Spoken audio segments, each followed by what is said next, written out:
Yes, everyone, welcome back to the channel. Stephen Howson, 5 things that we learned watching England against France. The first thing that we learned is these quarterfinals have absolutely delivered in every single step of the way. And I know this isn't strictly limited to England versus France, but Brazil, Croatia, the drama, the quality, the scenes at the end, the Netherlands against Argentina, that free kick, the performances, the penalties, Martinez's performance in the penalties, absolutely sensational sort of stuff. Then we see Morocco take it to Portugal and put on one of the most impressive defensive displays that we've ever seen. A pure backs to the wall, a vintage Mourinho bus parking that gets you through, that scrapes through and puts themselves into the semi-final. And then even England versus France had all the drama, all the quality, everything on top of that. The quarterfinals absolutely delivered and have really made this World Cup just mind-blowing in terms of the level of football and the storylines within it. So the 8 teams that were left at the quarterfinal stage, you had the It's Coming Home crowd with England and all those sorts of things. You know, the nearly men in the last couple of competitions. You had France looking to be the first team in a long time to retain the thing. You had the historical progression of Morocco. If they was going to go on and do it, you had the storyline with Messi in the semi-finals there. Croatia doing it with a solid defensive midfield, but no strikers, and their first World Cup win it would have been. You have the Netherlands finally managing to get their first one despite being such an influential footballing nation. There was literally a storyline at every single turn in the quarterfinals, and that's still present with the teams that have made themselves to the semi-finals. But now you're looking at tricky games. You expect France and Argentina to go into this as the favourites, but you wouldn't be surprised to see Croatia pull a result out against Argentina, and you wouldn't be surprised to see Morocco pull out one against France. It's on a knife edge. It's on an absolute knife edge, and it might just be a moment of magic, or it might be a mistake from somebody that changes the course of history and puts a team through to the final that maybe doesn't need to. Brilliant. Number 2, England are out, obviously. Again, the first decent side England come up against, and they fail. And I think just to leave it at that would be wrong, and would probably be a little bit out of order, to be honest, as well, because I thought the performance of England was a lot better than you just the first big team you played, they battered you. Wasn't the case. England had a lot of the ball, and I've seen people say England dominated. I don't think they dominated. I think France managed the game really well. France, when they wanted to get on top in the game, got on top in the game. And I think it was a very Atletico Madrid-esque performance outside of that. They get their noses in front and then they go, all right, we'll defend now and you can have the ball. England's clear-cut chances come at a little bit of a scramble. The best chances, obviously, were from the spot for England. Harry Maguire had one towards the end, which was very, very, very close. But outside of that, England didn't really pepper France. And France, to be fair to them, didn't really pepper England either. France were very clinical when they moved forward. They got their goal, and then I think they were confident that England couldn't break them down. And ultimately, England only found the back of the net from the spot. So that might have been an accurate sort of assumption from the French side of things. But I thought England would decent value to be in there. And I think one of the annoyances that they didn't progress is because I don't think they progressed because of the way they utilised certainly substitutions and the personnel that was at their disposal. It probably feels like a very, very big wasted opportunity when you consider that the rest of the world's big teams, some of them have been getting knocked out in shot results to the likes of Croatia. I mean, Brazil, I thought, after watching them the other night, were certs to go through. Same with Portugal. Hasn't been the case. England have had the opportunities and not really had to do any sort of struggle for it. But, you know, it's one of those. They're out, and it is against the team that they've just come up against. I mean, Southgate's record in World Cups is going to literally read that he's beaten Tunisia, Sweden, Panama, and Iran, Wales, and Senegal.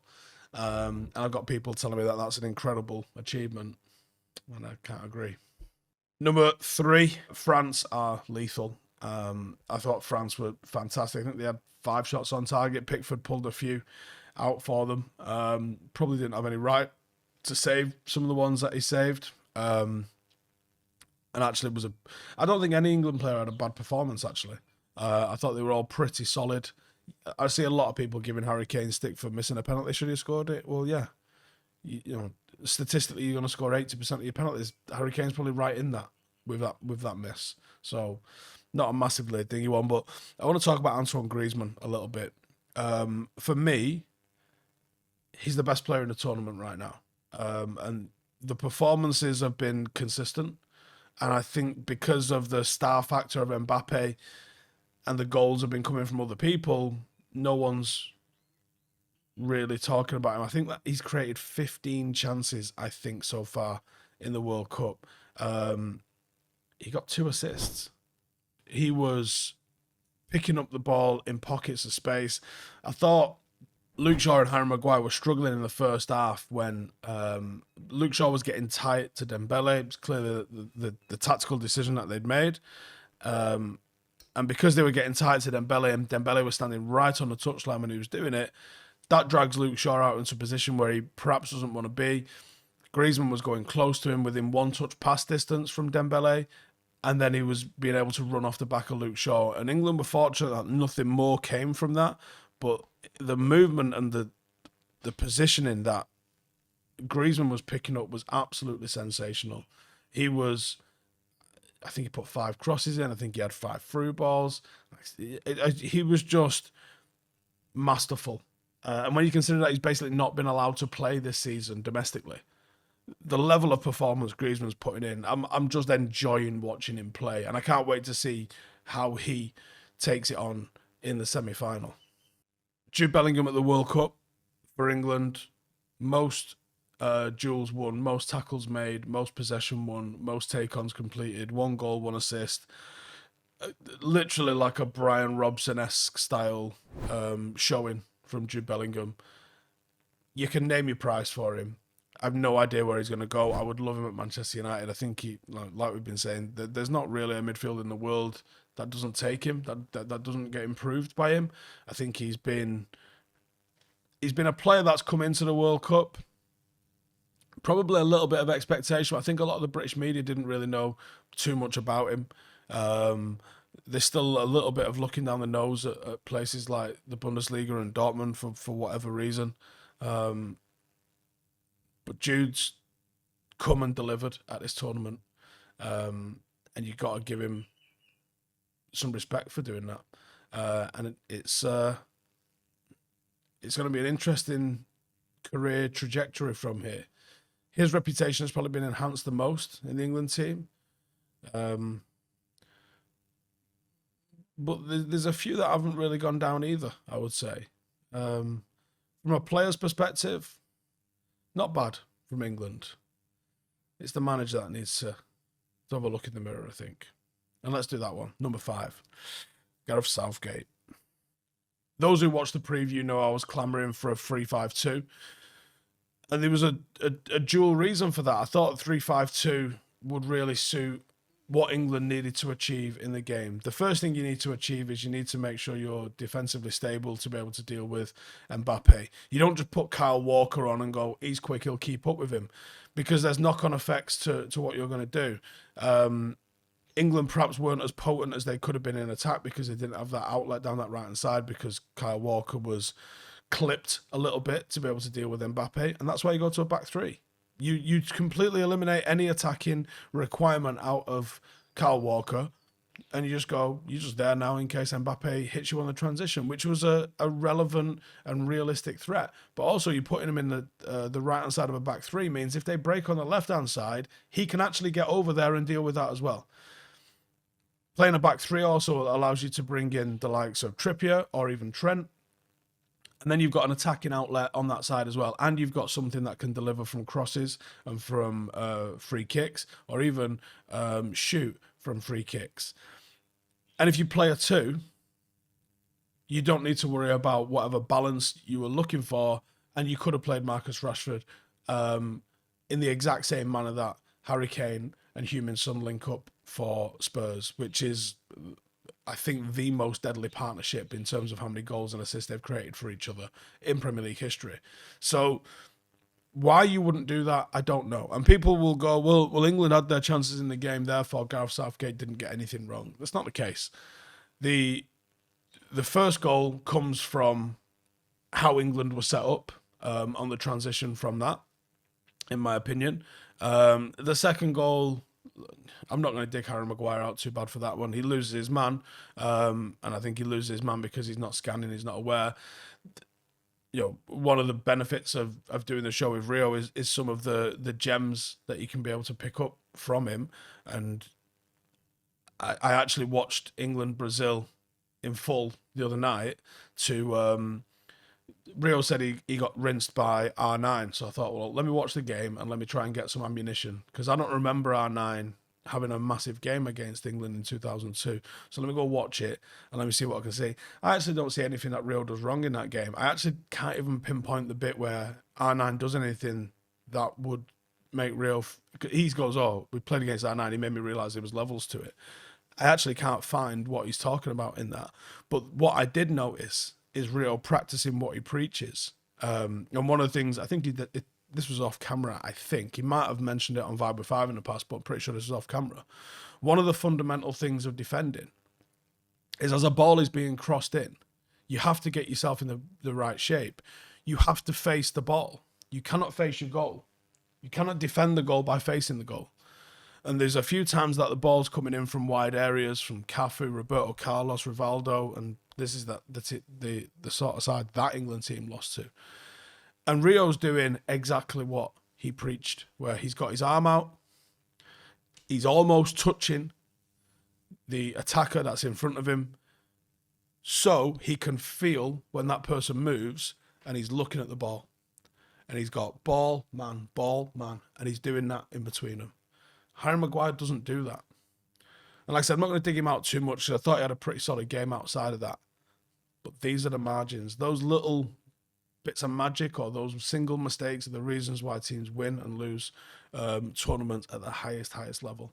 But for me, the reason is Gareth Southgate. That was what this point was meant to be, this fifth point. And it's, look who he's beaten. The list of teams that he has beaten are not impressive. You would expect anyone who has taken charge to beat those teams. And if you're sitting there about to comment saying Gareth Southgate is the best manager England have had in blah, blah, blah, blah, all right? Again, very, very surface level analysis because of where they've reached, but look who they've beaten. They've beaten Tunisia, Panama, Sweden, Iran, Senegal, Wales. Yes, he's made the group a little bit more likeable, I would say.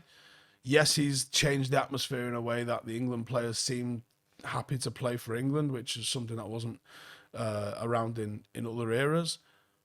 But when has he tactically changed the game? Bringing on Marcus Rashford. This is a player with about 100 minutes before he puts him on. 100 minutes and 3 goals. Whereas the likes of Raheem Sterling, Saka, some of the other players that he's played just have played no matter what. Foden, not got anywhere near that. Marcus Rashford was England's top scorer with the least minutes of any forward, and he brings him on in the 85th minute. There was, for about the 50th minute or so, England came out at half-time and they took a foothold in the game. And at that moment, when they got it back to 1-1, that is the moment that a good manager pushes on and goes, I've got them where they want them, I just need to tweak this a little bit. Because Kane was finding himself breaking the line and just didn't have the legs to be able to get in behind. This is where Foden was breaking the line, but he didn't have the legs to get in behind. And as a Manchester United fan that's seen Marcus Rashford in these circumstances against a defence that's got a high line, against a team that now has to come and push to try and get their goal, you could have put them on the back foot and scored a goal yourself just by having the bollocks to put Marcus on. What the fuck has Marcus Rashford done? You ask him to come on and impact games. He comes on, he impacts games. He's got 3 goals with zero trust from him, from you as a manager whatsoever. You bring Sterling on, who's been at home all week.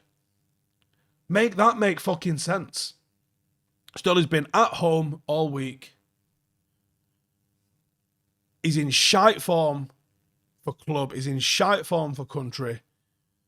What is the selection criteria that Gareth Southgate decides to pick on? Marcus is playing well for his club, and he's been doing excellent when he's been relied upon for his country. You give him no chance whatsoever. No chance whatsoever. Southgate has to go.